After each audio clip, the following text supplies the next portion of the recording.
Assalamualaikum warahmatullahi wabarakatuh. Saya Malik Aziz. Di sini saya akan menjelaskan pertemuan ke-13 komponen komputer instruction dan fetch and execute, arsitektur dan organisasi komputer. Referensi dari arsitektur dan organisasi komputer, yayasan kita menulis, pembelajaran sistem bus, cache memory, internal memory, dan external memory dari rumah coding.blogspot.com. Ada organisasi komputer dari ilmu komputer by Unu Gulitar. Pertemuan 4, siklus instruksi dan interrupt wordpress.com. Siklus instruksi ada 2 step, fetch and execute, ada tabel juga bisa dilihat. Fetch cycle, program counter PC berisi address instruksi berikut yang akan diambil. Prosesor mengambil instruksi dari memori pada lokasi yang dituju oleh PC. Naikkan PC kecuali ada perintah tertentu, instruksi dimasukkan ke instruction register IR. Proses menginterpret dan melakukan tindakan yang diperlukan. Execute cycle, prosesor memori, transfer data antara CPU dan main memory, prosesor I/O, transfer data antara CPU dan I/O modul, data processing, operasi aritmetik dan logikal pada data tertentu, kontrol mengubah urutan operasi, contoh jam, kombinasi di atas. Interupsi adalah kejadian yang menyebabkan microcontroller berhenti sejenak untuk melayani interupsi tersebut. Program yang dijalankan pada saat melayani interupsi disebut interrupt service routine. Setelah selesai melayani interupsi, maka program yang tadi berhenti dilanjutkan kembali. Microcontroller AT89C51 menyediakan 5 sumber interupsi, yaitu 2 interupsi eksternal, 2 instruksi timer, dan 1 instruksi port serial. Register yang mengontrol interupsi yaitu IE, interrupt enable, dan IP, interrupt priority. Interrupt adalah sinyal dari peralatan luar atau permintaan dari program untuk melaksanakan suatu tugas khusus. Jika interrupt terjadi, maka program dihentikan terlebih dahulu untuk menjalankan rutin interrupt. Fungsi interrupt, mekanisme penghentian atau pengalihan pengolahan instruksi dalam CPU kepada rutin interupsi. Hampir semua modul, memori, dan I/O memiliki mekanisme yang dapat menginterupsi sistem kerja CPU.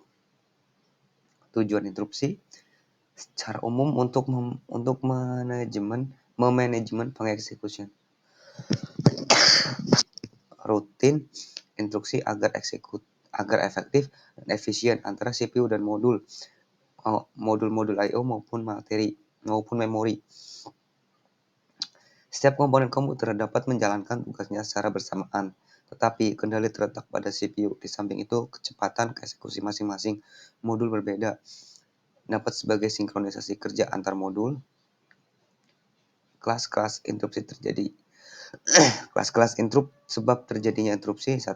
Program dibangkitkan dengan beberapa kondisi yang terjadi sebagai hasil dari suatu eksekusi instruksi. 2. Timer dibangkitkan oleh timer di dalam memori, di dalam prosesor. 3. I/O dibangkitkan oleh I/O controller untuk memberi sinyal penyelesaian normal atau memberikan sinyal berbagai kondisi error. HW failure dibangkitkan oleh kegagalan seperti kegagalan daya atau memory parity error. Proses interupsi. Dengan adanya mekanisme interupsi, prosesor dapat digunakan untuk mengeksekusi instruksi-instruksi lain. Saat suatu modul telah selesai menjalankan tugasnya dan siap menerima tugas berikutnya, maka modul ini akan mengirimkan permintaan interupsi ke prosesor. Kemudian, prosesor akan menghentikan eksekusi yang dijalankan untuk menghandle rutin interupsi. Setelah program interupsi selesai, maka prosesor akan melanjutkan eksekusi programnya kembali. Saat sinyal interupsi diterima, prosesor ada 2 kemungkinan tindakan, yaitu interupsi diterima atau ditangguhkan dan interupsi ditolak. Apa yang dilakukan prosesor ketika interupsi ditangguhkan?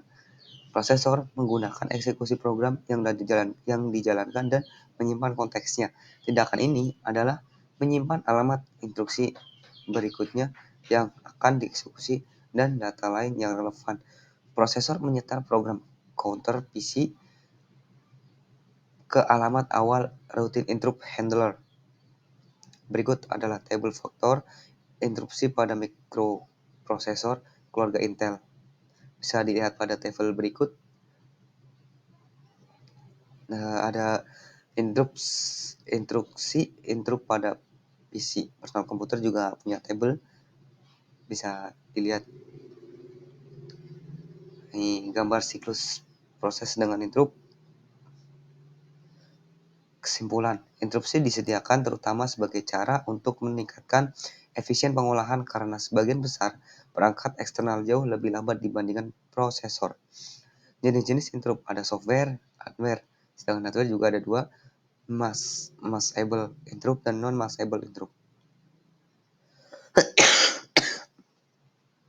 Sistem operasi kompleks, ada interupsi ganda, multiple intrup, dapat diambil dua atau lebih pendekatan menangani interupsi ganda ini.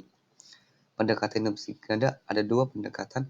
Pendekatan ini disebut pengolahan interupsi berurutan atau sekuensial dan pengolahan interupsi bersarang, yaitu mendefinisikan prioritas bagi interupsi. Multiple intrup dengan tidak mengizinkan terjadinya intrup lain pada suatu intrup sedang diproses. Intrup lain ditangguhkan. Keuntungannya, pendekatan tersebut cukup baik dan sederhana karena intrup ditangani dalam urutan yang cukup ketat. Kekurangannya, pendekatan ini memperhitungkan prioritas relatif atau kebutuhan waktu kritis. Multiple intrup sequential. Diagram gambar dari multiple intrup sequential bisa dilihat. Multiple intrup 2. Dengan mendefinisikan prioritas bagi intrup dan mengizinkan intrup. Prioritas interupsi berikut tabel prioritas interupsi. Bisa dilihat pada tabelnya. Fungsi I/O, sebuah I/O dapat bertukar data secara langsung dengan CPU. Sebuah I/O juga dapat bertukar data langsung dengan memori. Pertukaran data antara I/O dan memori. Dalam kasus ini, CPU memberikan otoritas kepada modul I/O untuk membaca dari atau menulis ke memori sehingga perpindahan data terjadi tanpa terpaut dengan CPU. Selama perpindahan seperti itu, modul I/O mengeluarkan perintah baca tulis ke memori yang membebaskan CPU dan tanggung jawab pertukaran data. Operasi ini biasa dikenal DMA, Direct Memory Access. Struktur DMA. Struktur interkoneksi harus mendukung jenis perpindahan berikut: memori ke CPU, CPU ke memori, I/O ke CPU, CPU ke I/O, I/O ke memori atau memori ke I/O. Terima kasih.